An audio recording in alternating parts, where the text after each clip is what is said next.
But I thought this was kind of interesting since we're now over 30 years after this story initially broke. But believe it or not, going on a completely different subject from where we ended up on the last time. But there was a story here about how it's hard to believe, but if you go back before Nickelodeon was in the hands of Viacom and Paramount Pictures, there was a scenario with a Nickelodeon library such as Doug, Rugrats, and Ren and Stimpy, and even shows that followed after that, like SpongeBob, The Angry Beavers, Danny Phantom, Avatar: The Last Airbender, would have been in a place where if plans had gone the way that they would have, they all could have been a part of Disney right now. And yeah, technically Doug is kind of a part of Disney, but not the original run of Doug. But let me explain what happened here.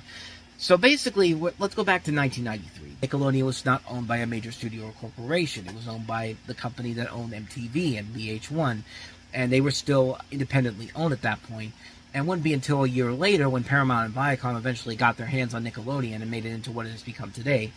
But on May 17, 1993, 20th Century Fox bought the motion picture rights to several Nickelodeon shows and actually signed a 2-year deal to develop feature film adaptations of the 3 Nicktoons that they had then, Doug, Rugrats, Ren and Stimpy, as well as new material. As the story basically said, that 20th Century Fox, in a move underscoring the growing potential of family movies, has signed up Nickelodeon to a 2-year deal for first-look film production deal. The deal marks the first by Nickelodeon, with 20th Century Fox will be responsible for funding the development and production of the motion pictures. The announcement comes less than a week after Fox's rival Warner Brothers said it was starting a family entertainment label for movies and records. Both studios are clearly looking for ways to cut into market dominance. Disney Studios have been established for family-oriented films. They talk about Aladdin and Beauty and the Beast and how successful they had been.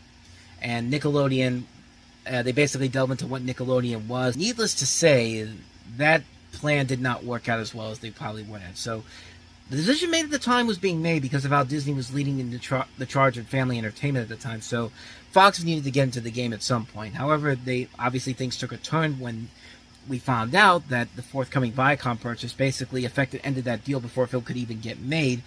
In addition to that, there was also the production problems on Ren and Stimpy. Ren and Stimpy creator John Kricfalusi, who had already been dealing with getting episodes out in time on Nickelodeon, he caused creative differences with an inability to market the property into a family-friendly manner instead of a cynical and gross-out humor film. Basically botched that film before it had a chance to really get going. And which in the long term, maybe it was a good decision for Ren and Stimpy that I have a film produced at Fox, because I can only imagine what Fox would have done to butcher that into an animated feature film for kids. I mean, not to say that Ren and Stimpy shouldn't be on a big screen. Hell, I pay good money to see that, but I think if you have to do it, you have to make it a PG-13 or an R-rated film. I mean, just go all out. I mean, do what Sausage Party did, but just don't do what Adult Party cartoon did. I mean, that's a mess on so many levels. But you see kind of what happened. An ambitious idea for the time, but it never really came to fruition. Although both Doug and Rugrats eventually did get theatrical releases later on in the decade. The Rugrats movie came out in '98, and Doug came out in 1999. It's definitely a case of what if. What if Fox had produced some of these movies before Paramount did? Like, we'd be looking at a much different situation nowadays. And now, with all that said, you can kind of see where the title of this post comes back into play. Because let's just say that Fox did go ahead and make these movies.